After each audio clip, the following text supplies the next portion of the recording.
که تشکر میکنه از این توپ خوبی که براش فرستادن. فریدون زندی شاید مهرهایی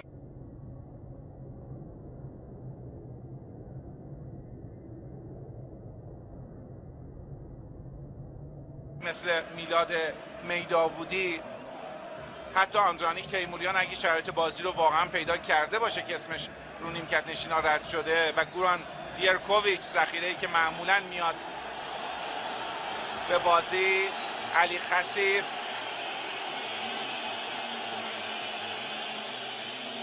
خیلی زود شروع کردن. هنوز دقیقه 52 بازیه. انشالله که واقعا بند کفشاش باز شده. حساسیت تماشاگران رو هم برمی‌انگیزه این حرکت. هنوز خیلی مونده. علی